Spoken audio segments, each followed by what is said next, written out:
Hi guys, இந்த வீடியோவில் நீங்கள் என்ன பார்க்க போகிறீங்கன்னா 10th மேக்ஸ் தான். Exercise 1.4ல் third sum. 10th தொடங்க போகிறவங்க 9th முடிச்சிருப்பீங்களா, ஆனுவல் எக்ஸாம் முடிச்சிருப்பீங்களா, முடித்தவங்க கவனிங்க. 2 மினிட்ஸ் தான் கவனிக்க போகிறீங்க, சரியா? 2 மினிட்ஸ் கவனிச்சிங்கன்னா உங்களுக்கு மேக்ஸ் ரொம்ப ஈஸியாக இருக்கும், ஓகேவா? இதில் எஃப் வேல்யூ கொடுத்துருக்காங்க, ஓகேவா? 1,2, 2,2, 3,2, 4,3, 5,4ன்னு கொடுத்துருக்காங்க. ஆரோ டயக்ராமில், டேபிள் ஃபார்மில், கிராஃபில். ரொம்ப ஈஸியான சம், ஓகேவா? எஃப் டேரெக்டாக கொடுத்துட்டாங்களா?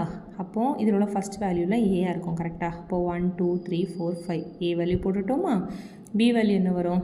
2, 3, 4. இது 2-3 தடவை 2 இருக்குல்ல, அதை ஏன் நான் திருப்பி போடலன்னா ஒரே நம்பர் தான் வரப்போகுது, கரெக்டாக? அப்போ திருப்பி எழுதணும்னு கிடையாது, ஓகேவா? ஒரு கதை எழுதணும், ஓகேவா? ஆரோ டயக்ராம் போடணும்னா என்னது? ஏக்குள்ளே ஃபேக்டர்ஸ் எல்லாம் ஒரு இதுக்குள்ளே போடுங்க, பிக்குள்ளே ஃபேக்டர்ஸ் எல்லாம் இதில் போடுங்க.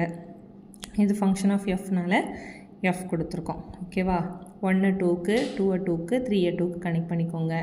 அடுத்தது 4 3க்கு கனெக்ட் பண்ணிக்கோங்க. அடுத்த 5 4க்கு கனெக்ட் பண்ணிக்கோங்க. ஓகே, அவ்வளோதான். டேபிள் ஃபார்மில் எக்ஸு எஃப் ஆஃப் எக்ஸ் போட்டுக்கணும். இதில் கொடுத்துருக்க அதே தான். 1 2ன்னு இருக்கா, அதை மேலேயும் கீழே எழுதணும். 1 2, 2 2, 3 2, 4 3, 5 4. ஓகேவா? சிம்பிளாக முடிஞ்சிடுச்சா?